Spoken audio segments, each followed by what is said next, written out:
Boa noite, irmãos. É um prazer estarmos aqui de volta. Os irmãos sabem muito bem enfrentamos uma luta, né? Foi muito doloroso para mim, não pela doença em si que nos atingiu, que a gente, né, confia em Deus e a gente sabe que Deus tem propósito em cada uma das situações que nós vivemos. Mas eu quero agradecer primeiramente a Deus pelo privilégio, né, de Ele ter me dado esse livramento, não só a mim, mas também a minha esposa. Agradecer também a família, né, pelo apoio, tanto a família sanguínea, né, pelo apoio moral, espiritual, emocional que nos deu. Tivemos também uma perda familiar, a perda da minha irmã ainda dói, certo? Não foi fácil, não está sendo fácil, mas Deus tem consolado nossos corações. Quero agradecer os irmãos, tanto da igreja local aqui, da Igreja Batista Aguilar de Igapó, como também os irmãos de outras igrejas, pastores, até fora do estado e até fora do país. Recebemos mensagens que estavam orando por nós. Então, eu louvo a Deus também pela equipe, né, do hospital que nos recebeu para o internamento, toda a equipe médica, né, em especial na pessoa da doutora Ana Cecília, né, não esqueço o nome porque é o nome da minha caçulinha das netas. Então agradecer toda a equipe, tanto do pronto-socorro como também aquela da internação, a todos os profissionais ali daquele hospital que nos trataram com grande carinho e responsabilidade, né, com o serviço que estão fazendo. Temos orado, né, pela área da equipe de saúde desses hospitais. Sabemos que não é fácil de maneira nenhuma estar na linha de frente diante dessa pandemia, mas Deus tem sido gracioso, né, com muitos, posso dizer com todos, né, porque Deus sabe todas as coisas, Ele conhece, e nós louvamos a Deus por todo o seu cuidado. Então, sou grato a Deus pela igreja, pelos irmãos, família, também por aqueles que direto e indiretamente estiveram conosco nessa luta. Louvado seja o Senhor por tudo. Então, nesse momento, vamos ter uma palavra de oração. Agradecemos, Senhor, a Ti, porque o Senhor é Deus sobre nossas vidas, pelo privilégio, Senhor Deus, que temos de poder Te servir. Louvamos ao Senhor por tudo que o Senhor já tem feito em nossas vidas. Continua, Senhor Deus, nos abençoando. Sou grato ao Senhor pela oportunidade que o Senhor está nos dando de voltarmos, Senhor Deus, ativa. Sabemos ainda com limitações, mas o Senhor tem sido muito gracioso, Senhor Deus, e bondoso para com as nossas vidas. Consola nossos corações também, não só os nossos, mas de todas as famílias, Senhor Deus, que têm sido atingidas com mortes e com, podemos dizer assim, ansiedades diante desse mal que está assolando, Senhor Deus, o mundo, atingindo pessoas e trazendo grandes e grandes transtornos, Senhor Deus, em nossa sociedade de uma maneira geral. Pedimos e suplicamos ao Senhor por cada família, Senhor Deus, que tem sofrido perdas, que o Senhor, de uma maneira maravilhosa, possa consolar. Pedimos pela restauração daqueles que estão enfermos, Senhor Deus, não só na Covid, mas todos aqueles que estão enfermos em qualquer dificuldade possam estar enfrentando, que o Senhor possa, de uma maneira maravilhosa, assisti-los. Louvamos ao Senhor pelos profissionais da área de saúde que têm se dedicado, Senhor Deus, nessa batalha. Nós clamamos que o Senhor possa guardá-los, Deus. Sei que já houve também grandes perdas, Senhor Deus, nesse meio. Que o Senhor possa, de uma maneira maravilhosa, Senhor Deus, preservá-los, para que possam continuar cuidando, Senhor Deus, daqueles que necessitam, Senhor Deus, na área de saúde. Louvamos ao Senhor por tudo que o Senhor já tem feito em nossas vidas. Nessa noite, pedimos e suplicamos ao Senhor que o Senhor nos use, Senhor Deus, para o louvor da sua glória, em nome de Jesus. Amém. Antes de iniciarmos a pregação, eu gostaria de o irmão Felipe está aqui conosco, pudesse aqui fazer um especial nesse momento só tocado. A gente não vamos, pelo menos agora não vamos cantar, entendendo? Porque eu forçaria um pouco, né? Estamos nos recuperando, mas já há mais de 30 dias, clinicamente, a médica disse que não podemos de maneira nenhuma mais repassar esse vírus a ninguém. E já fomos liberados, né, para poder até sair de casa, e desde a semana passada, mas nós passamos mais alguns dias em casa para nos recuperarmos bem. Então louvamos ao Senhor por todo o seu cuidado. Então, o irmão Felipe nesse momento vai fazer aqui um especial só tocado. Que Deus seja glorificado.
Amém?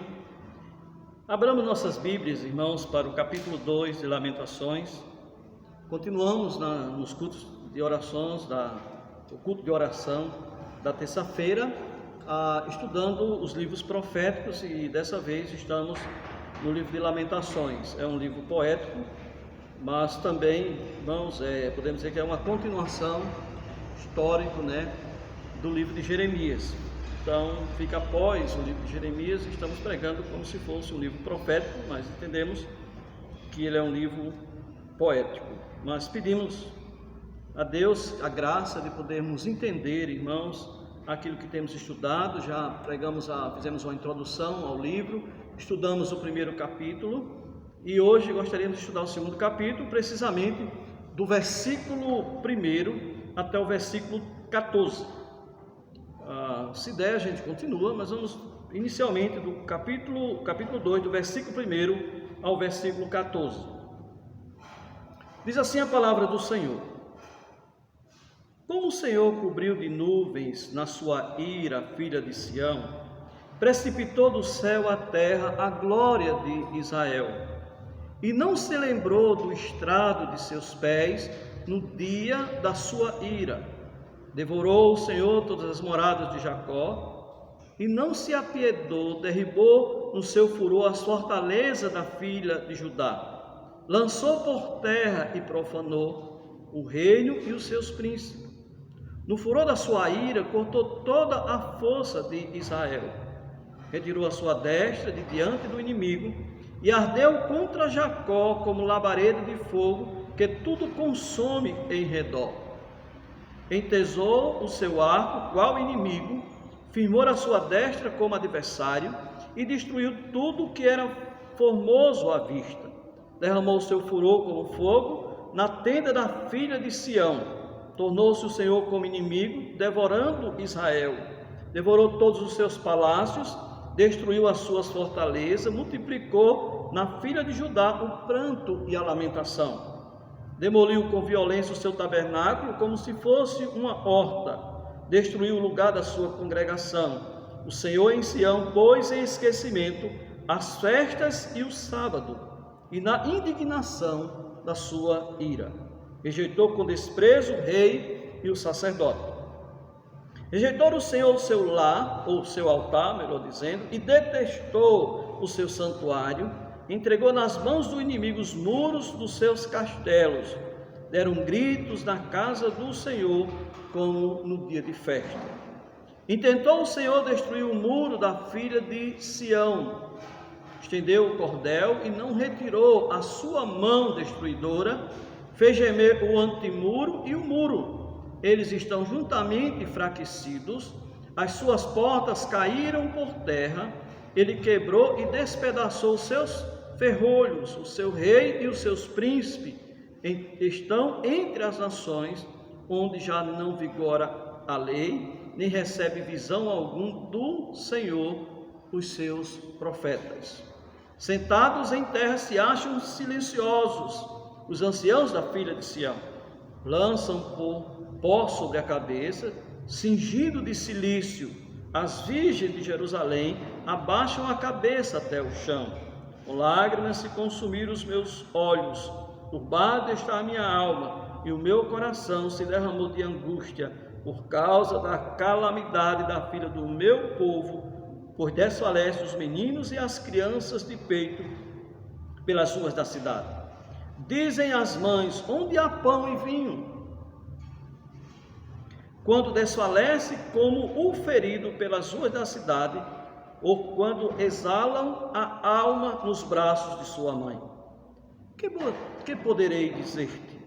A quem te compararei, ó filha de Jerusalém? A quem te assemelharei para te consolar a ti, ó virgem da filha de Sião? Porque grande como o mar é a tua calamidade, quem te acudirá? Os teus profetas te anunciaram visões falsas e absurdas, e não manifestaram a tua maldade para restaurarem a tua sorte, mas te anunciaram visões de sentenças falsas que te levaram para o cativeiro. E Deus aplica a porção lida em cada coração nesta noite. Gostaria, antes de iniciarmos a tratarmos aqui o texto, expormos o texto, eu gostaria de agradecer aos irmãos, o pastor Davi e o irmão, o seminarista Mateus, pela ajuda durante esse período, que estávamos doentes e nos recuperando, e eles aqui estavam terça, quinta, sábado, domingo, escola dominical e à noite, pregando a palavra de Deus. Eu sou grato demais aos irmãos pela ajuda. Deus continue abençoando vossas vidas e os vossos ministérios. Meus amados irmãos, no último estudo do capítulo 1, nós somos desafiados ao aprendizado de algumas lições, irmãos, mediante os fatos da desolação de Jerusalém. E o desafio, irmãos, era para que possamos aprender, para não cometermos os mesmos erros. E algumas lições, a primeira lição, irmãos, que tratamos no capítulo 1, é que não devemos deixar de atender o apelo de Deus ao arrependimento. Ok? Para não lamentar o castigo depois de sofrê-lo. Certo? Foi isso que aconteceu com aquela nação. Nós já temos estudado o ministério extenso e intenso de Jeremias, anunciando àquele povo o juízo vindouro sobre eles, se eles não se arrependessem dos seus pecados e voltassem para o Senhor. E eles não fizeram. Eles resistiram até o último momento. O último rei Zedequias, que consultou o profeta Jeremias. O profeta Jeremias desafiou ele a crer no Senhor, desafiou ele a entregar-se passivamente ao rei Nabucodonosor. O cativeiro já estava definido, mas Deus preservaria a sua família da morte. Deus preservaria a cidade, preservaria o templo, se ele se entregasse sem nenhuma resistência ao rei Nabucodonosor. E ele não fez. E aí, irmãos, nós terminamos o livro de Jeremias, mais de 50 capítulos, e no último capítulo nós observamos ali a maior tristeza, a morte dos filhos de Zedequias em sua presença, a destruição de Jerusalém. Esse livro de Lamentações é um livro pós-cativeiro, mas também, irmãos, que mostra o lamento do profeta pelos acontecimentos na cidade de Jerusalém e também no reino de Judá.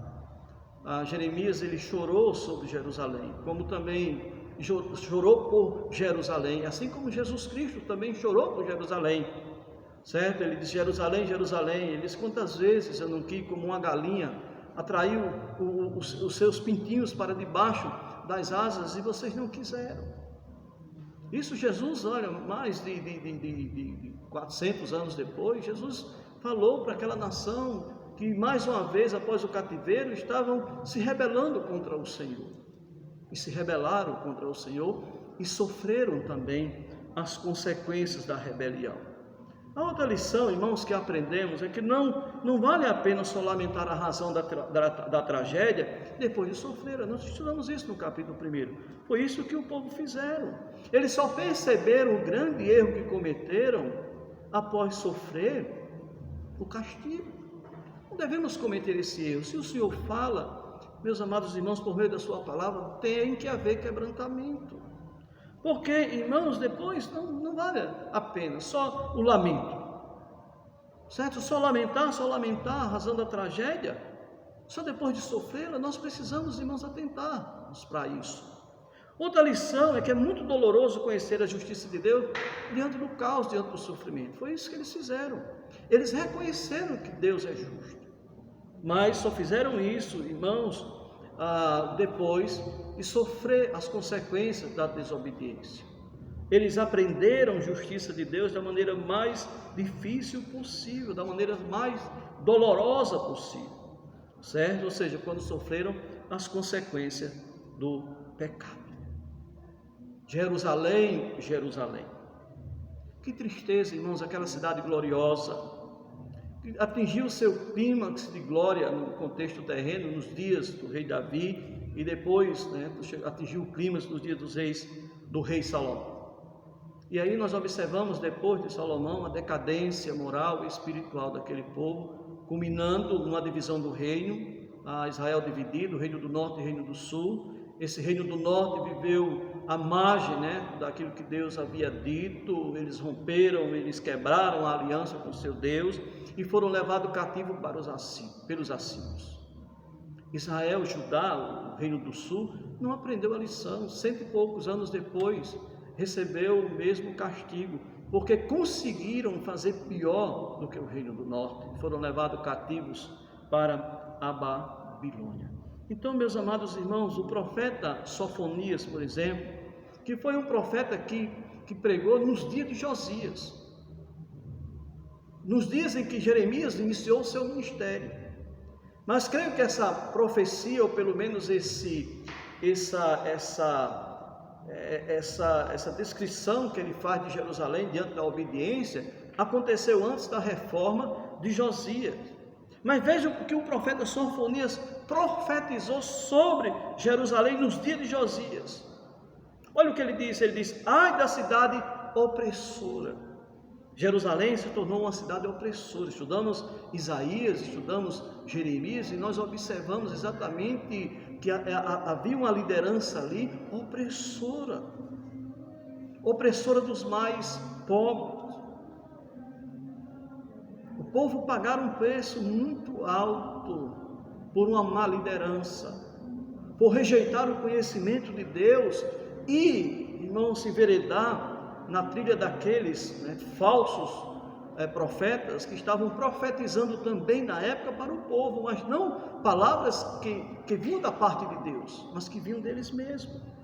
Então ele diz assim, olha, Sofonias capítulo 3, versículo 1, ele diz, ai da cidade opressora, ai da cidade rebelde e manchada.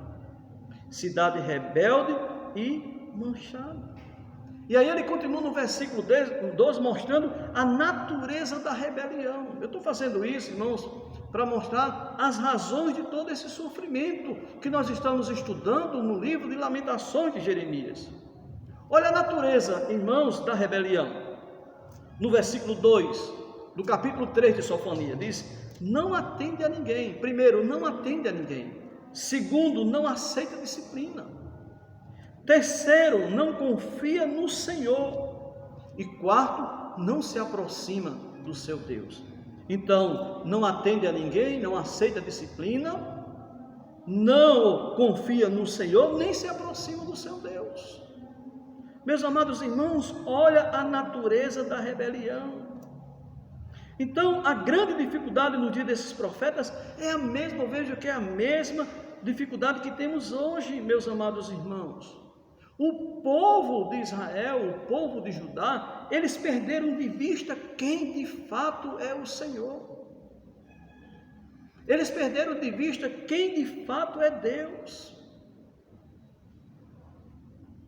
Deus, irmãos, é infinitamente o que Ele diz ser em sua palavra. Um dos atributos de Deus é que Deus é imutável. Se Deus é santo, Ele diz ser santo, Ele é infinitamente santo. Ele é infinitamente justo. Infelizmente, meus amados, tanto naquela época como nos dias atuais, nós observamos um povo que se diz um povo de Deus, mas que estão formatando um Deus segundo o seu coração. Um Deus que era justo no Antigo Testamento e já não é tão justo no Novo Testamento. Que era santo no passado, mas já não é tão santo no presente. Estão perdendo de vista que Deus, irmãos, é infinitamente santo. E Ele é imutável, Ele é santo, Ele continua santo e Ele continuará sendo santo. Deus, Ele vai continuar sempre tendo aversão ao pecado. Meus amados irmãos, Ele diz ser infinitamente santo. Só, irmãos, lembrando do profeta Isaías que nós estudamos. Isaías no capítulo 5, ele traz alguns ai sobre outras pessoas. Diz, ai daqueles que põem o amargo por doce, o doce por amargo, ai daqueles dos beberrões e assim por diante.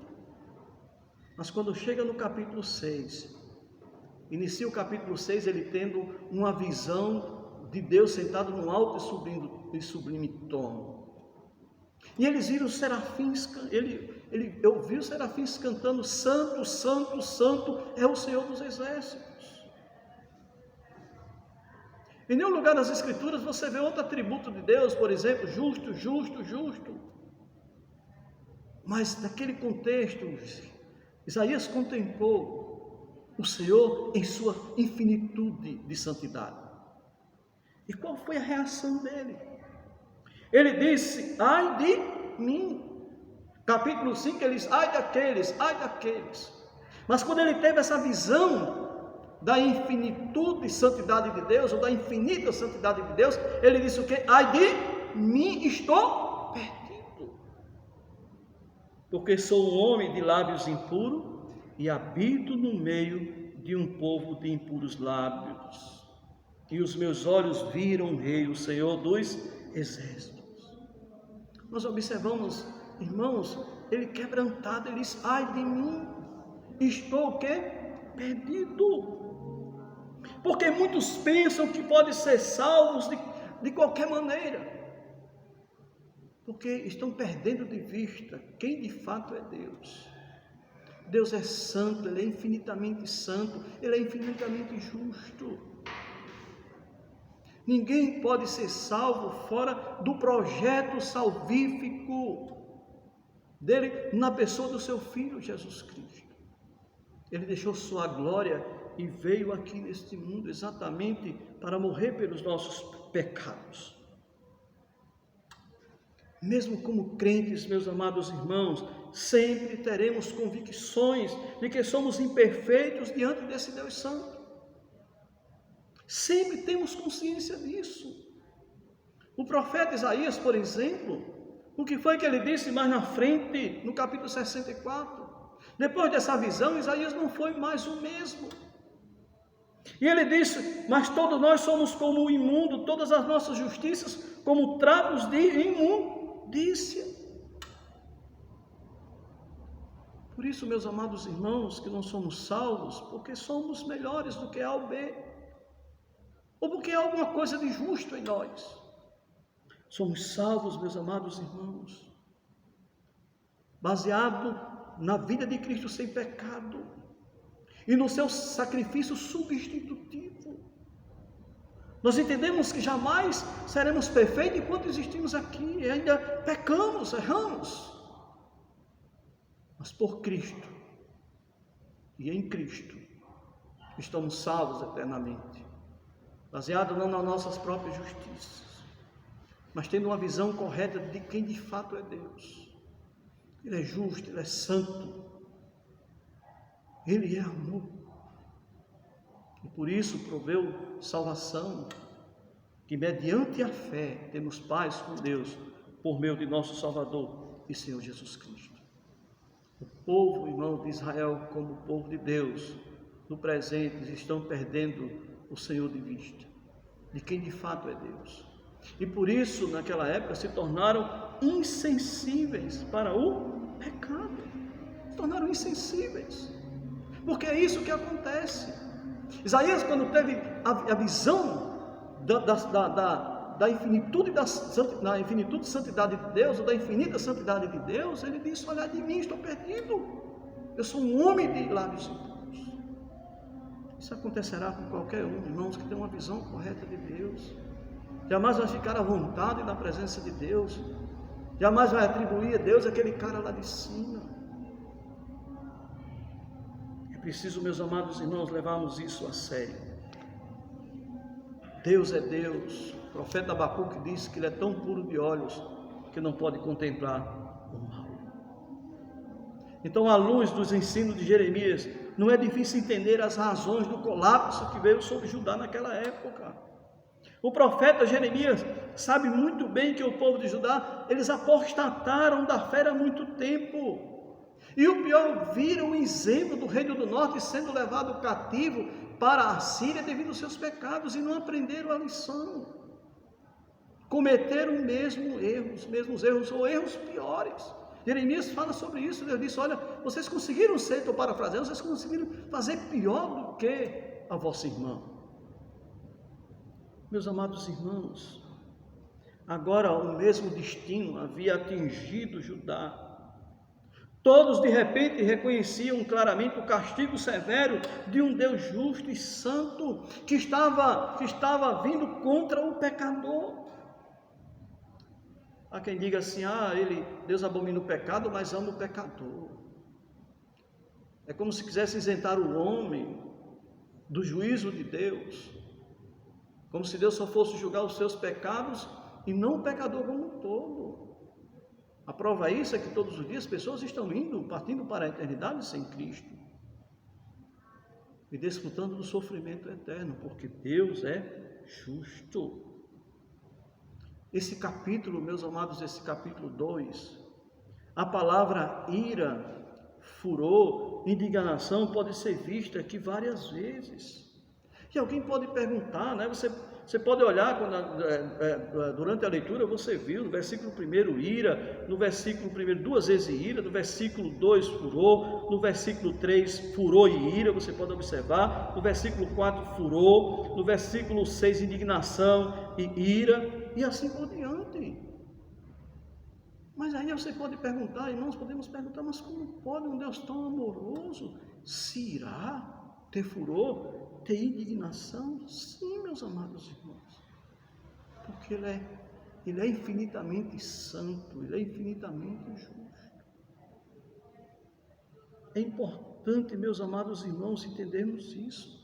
Agora, Lamentações traz algo, irmãos, maravilhoso, que embora Deus tenha que derramar sua ira, porque Ele é justo, mas o texto de Lamentações nos ensina que Deus não fez isso de bom grado. Se você observa o capítulo 3, versículo 31, ele diz assim: o Senhor não rejeitará para sempre, pois ainda que entristeça alguém, usará de compaixão, segundo a grandeza das suas misericórdias, porque não aflige nem entristece de bom grado os filhos dos homens. Em Miqueias, nós podemos observar que ele diz que Deus tem prazer na misericórdia. Em Ezequiel diz que ele não tem prazer na morte do ímpio. Mas a grande lição, irmãos, eu sei que não vai dar tempo para a gente concluir, a gente continua depois, ok? Que já estamos com quase 30 minutos, né? Eu sei que houve uma introdução, um cântico, né? Mas nós não gostaríamos de ultrapassar no máximo uns 40, 43, 44 minutos, ou 45 no máximo. Mas é interessante, irmãos, a gente entender, tirar uma grande lição desse capítulo para nossas vidas. O que eu extraí para a minha vida é que um Deus santo e justo não pode deixar de castigar o pecador. Não pode deixar.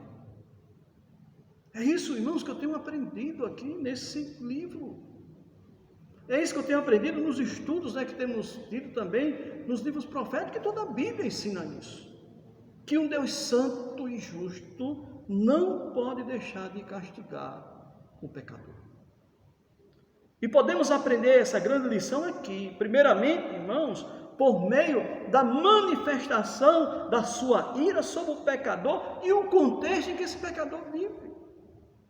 Foi isso, irmãos, que aconteceu. Então, como eu falei, várias vezes você vai ver a palavra ira, Deus irado, Deus indignado, um Deus furioso contra o pecador. Agora, Deus não fez isso de bom grado, Ele fez isso porque Ele é justo. Deus fez isso depois de décadas e mais décadas, e posso dizer até centenas de anos, querendo trazer aquele povo de volta a um compromisso sério com Ele, a um compromisso com a aliança feita no contexto antigo, né, com o povo de Israel. Mas eles não quiseram. Olha, o versículo 1 diz assim: como o Senhor cobriu de nuvens na sua ira a filha de Sião, precipitou do céu à terra a glória de Israel, e não se lembrou do estrado de seus pés no dia da sua ira. Meus amados irmãos, Sião aqui está relacionado a Jerusalém. Sião é Jerusalém. Não temos tempo de olharmos aqui alguns versículos. Você pode ver isso tanto no livro de Crônicas, como também em Isaías e outros textos. Salmos tratando Jerusalém e o templo de Sião. Envolve também o templo. Está dizendo aqui que Deus derramou nuvem de ira sobre Sião. Deus fez isso. O Deus que nos dias que tirou o povo do Egito, né? Ele no passado, ele trouxe sobre aquele povo uma nuvem de proteção durante o dia. No tabernáculo, você pode observar também, Deuteronômio, uma nuvem de glória. Agora não, uma nuvem de ira. Mostrando, irmãos, a natureza do juízo que ele traria sobre aquele povo. Da grandeza do juízo também. Da intensidade do juízo sobre aquela nação. Outra coisa, irmãos, que me chama a atenção aqui, diz: e não se lembrou do estrado dos seus pés. Deus derramou sua ira, ignorando completamente os símbolos de sua presença dentro daquele contexto, né, em Jerusalém. Diz o texto aqui que ele não se lembrou do estrado dos seus pés. O estrado, irmãos, era um pequeno banco que era feito para se colocar ou para pôr os pés. É claro que quando Davi, em 2 Crônicas, ele diz, ou 1 Crônicas, ele diz o seguinte, certo? Ele diz: pois o rei Davi em pé diz: ouvi-me, irmãos meu, povo meu, era meu propósito de coração edificar uma casa de repouso para a arca da aliança do Senhor e para o estrado dos pés do nosso Deus. E eu tinha feito e preparo para edificar. Na verdade, ele está dizendo assim: olha, meu alvo era que pudesse ter uma casa e que Deus pudesse estar presente. Irmãos, Deus ignorou, disse, não se lembrou do estrado dos seus pés no dia da sua ira. Meus amados irmãos, Deus não tem compromisso com símbolos e rituais religiosos. Deus tem compromisso com corações humildes e quebrantados que tremem diante de sua palavra.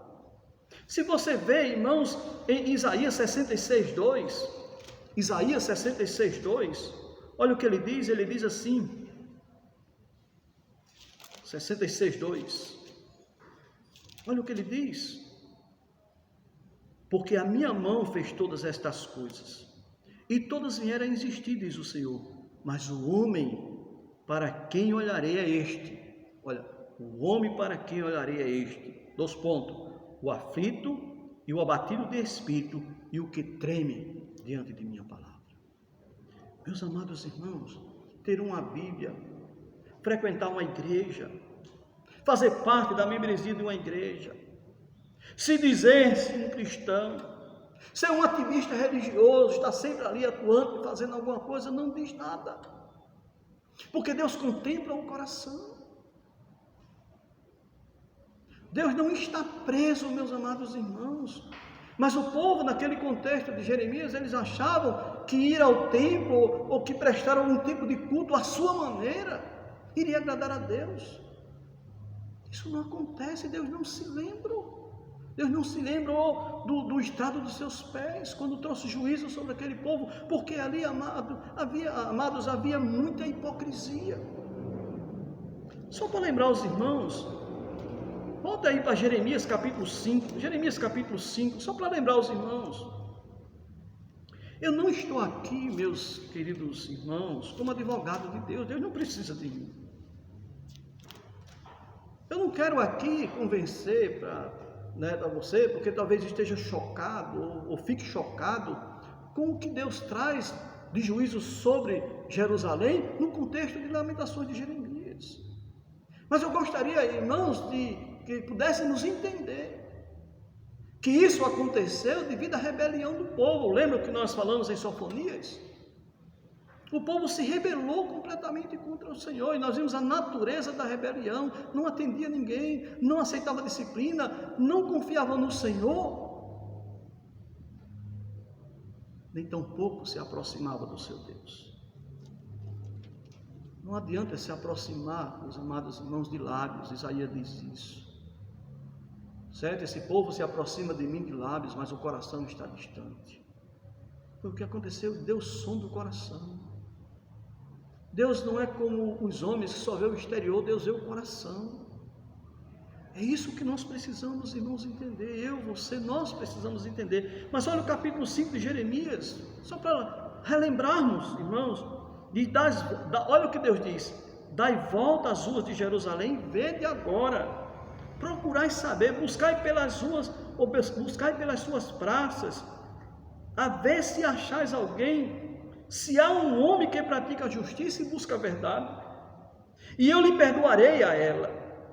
Embora o digam, tão certo como vive o Senhor, certamente juram falsos. Ah, Senhor, não é para a fidelidade que atenta os teus olhos?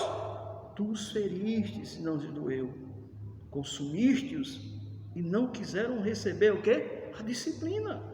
Endureceram o rosto mais do que uma rocha, não quiseram voltar. Versículo 4, o profeta diz: mas eu pensei, são apenas os pobres que são insensatos, pois não sabem o caminho do Senhor, o direito do seu Deus. Irei aos grandes e falarei com eles, porque eles sabem o caminho do Senhor, o direito do seu Deus. Mas estes, de comum acordo, quebraram o jugo e romperam as algemas. Por isso o leão do bosque os matará, um lobo dos desertos os assolará, um leopardo estará à espreita das suas cidades, qualquer que sair dela será despedaçado, porque as suas transgressões se multiplicaram-se as suas perfídias, as suas traições. Versículo 7 diz: como vendo isto te perdoaria? Teus filhos me deixaram a mim e juram pelos que não são deuses. Depois de eu os ter o que? Fartado, adulteraram e em casa de meretrizes se ajuntaram em bandos. Meus amados irmãos, olha a situação deplorável do povo, porque perderam de vista o seu Deus. Qualquer um de nós, irmãos, podemos chegar a esse estágio. Eu não estou falando, irmãos, se é verdadeiramente salvo, para a vida de salvação, mas pode viver uma vida aqui cristã medíocre. Lembra que nós temos tratado muitas vezes de pessoas, por exemplo, deixam de vir à igreja um dia e tem um forte lamento por isso. Mas se insiste mais uma vez, 2 vezes, daqui a pouco fazem isso com naturalidade e não sente nenhum pesar no coração. É importante, meus queridos e amados irmãos, entendermos isso. Mas no capítulo 7 nós observamos isso, o povo indo ao templo. Eles estavam indo, olha o versículo 1 do capítulo 7, irmãos, para lembrarmos. Depois a gente continua, não se preocupe com o tempo. Mas diz assim: palavra que da parte do Senhor foi dita a Jeremias: ponte a porta da casa do Senhor e proclama ali estas palavras. Diz: ouvi as palavras do Senhor, todos de Judá, vós que entrais por estas portas para adorares ao Senhor.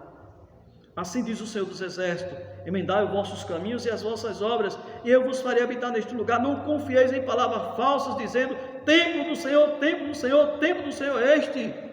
Mas se deveras emendardes os vossos caminhos e as vossas obras, se deveras praticardes a justiça, cada um com o seu próximo, se não oprimides o estrangeiro e o órfão e a viúva, nem derramardes sangue inocente neste lugar, nem andardes após outros deuses para o vosso próprio mal, eu vos farei habitar neste lugar, na terra que dei a vossos pais, desde os tempos antigos e para sempre.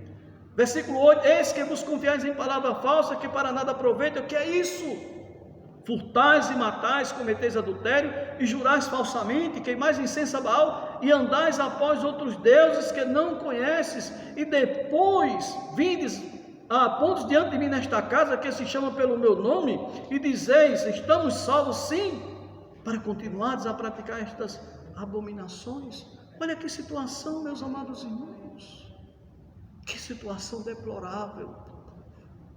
Estavam indo para o templo, santo, santo, santo é o Senhor. É preciso, meus amados irmãos, a gente entender isso. Deus, irmãos, é Deus, Ele é santo, infinitamente santo. E nós precisamos, irmãos, entender que essa santidade, ela é, irmãos, algo que precisa ser levado a sério por cada um de nós. É preciso, meus amados irmãos, entendermos isso. Deus não tem compromisso com pessoas sem que essas pessoas realmente tenham corações quebrantados e voltados completamente para isso. Deus foi quem determinou e executou o juízo sobre o pecador. A gente continua na próxima semana, irmãos, mas nós vamos observar exatamente a situação daquele povo, certo juízo vindo sobre eles, o próprio Deus. Você pode observar os verbos na terceira pessoa do singular, aqui no texto, nesse capítulo 2. Versículo 1 ele diz: cobriu de nuvens. Versículo 1 ele diz: precipitou, foi Deus que agiu.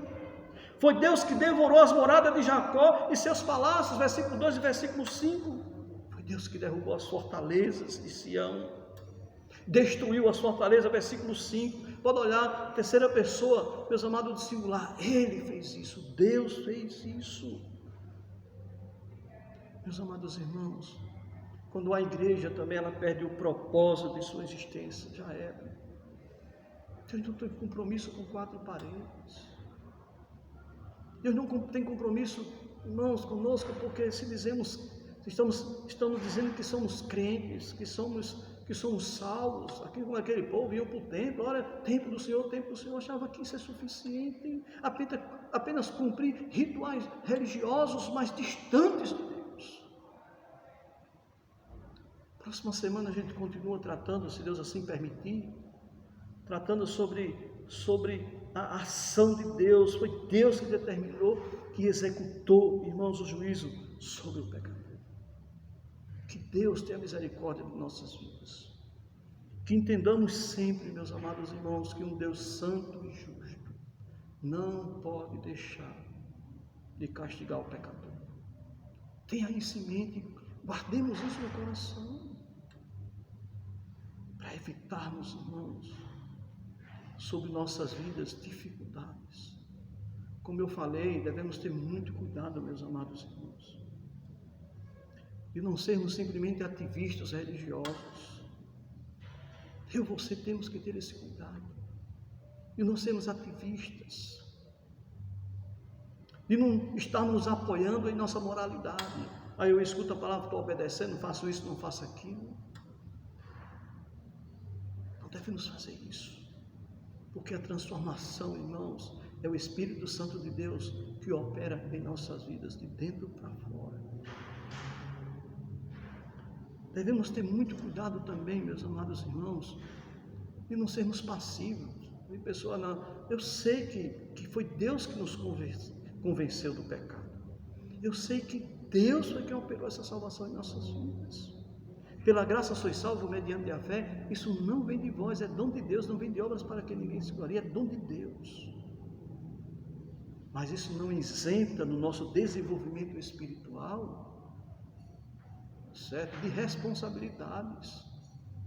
Lembra o que aconteceu? Olha o que a Bíblia diz, que nós somos predestinados a sermos conforme a imagem do seu Filho. Mas Paulo, quando escreve aos Romanos, mais transformáveis pela renovação da vossa mente.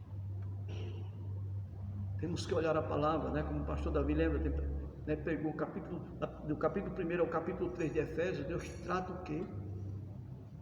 Deus trata sobre a teologia.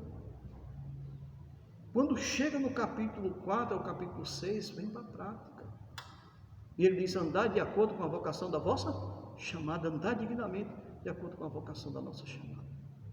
Lembra, irmãos, a igreja de Éfeso, quando Jesus mandou um recado àquela igreja, uma igreja que era uma igreja muito ativista, uma igreja que estava trabalhando, uma igreja bem atuante.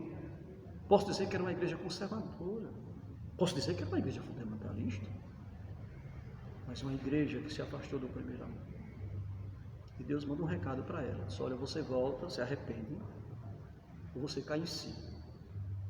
Se arrepende dos seus pecados, eu vou remover de vocês o seu candeeiro.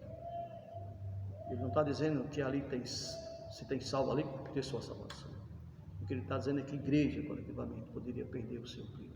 É como essa igreja, irmãos, a igreja Batista Glória de Igapó. Se a gente perder o propósito de nossa existência aqui como igreja, que é glorificar a Deus, e a gente só glorifica a Deus se não perdermos de vista quem de fato é Deus. Sempre entendemos que Ele é infinitamente amoroso, mas Ele é infinitamente também justo, infinitamente santo. Ele é infinitamente tudo aquilo que Ele disse. Que temos que nos adequarmos a esse Deus, e não Ele se adequar a nós. Ele é imutável. Que Deus tenha misericórdia da minha e da sua vida, e que sua vontade seja feita em nós. Santo Deus, eterno Pai, louvamos ao Senhor por todo o teu cuidado. Obrigado, Senhor Deus, pelos grandes livramentos que o Senhor tem nos dado. Mas pedimos e suplicamos ao Senhor, Senhor Deus, por nossas vidas. Que o Senhor tenha misericórdia, Senhor Deus, coloca no coração do teu povo que precisamos ter vidas afinadas contigo, que é o Senhor que opera a transformação. Sabemos disso. Foi o Senhor que operou em nossa salvação, mas não isenta a responsabilidade de buscarmos, Senhor Deus, sermos disciplinados naquilo que o Senhor diz em tua palavra, que devemos ser uma vida de oração, uma busca constante do conhecimento, para que teu Espírito, Senhor Deus, opere em nosso homem interior. E sempre teremos a consciência, enquanto existimos aqui, que somos ainda falhos diante de um Deus infinitamente justo e santo, mas que temos a esperança pelo projeto salvífico na pessoa de Jesus. Minha salvação está baseada na vida sem pecado de Jesus e no seu sacrifício substitutivo. Eu entendi que era um pecador, mas que um justo morreu pelos meus pecados, e pela fé eu recebi o meu Salvador. E aí temos esperança eterna, mas não isenta a nossa responsabilidade de buscarmos, Senhor Deus, o crescimento. E o Senhor é que opera esse crescimento, por meio do teu Espírito operando em nós. Que essa palavra de hoje à noite possa marcar profundamente, espiritualmente, nossas vidas, e refletir, Senhor Deus, o nosso viver. Tem misericórdia, perdoa nossas falhas e nos ajuda, Pai. Em nome de Jesus. Amém, Senhor.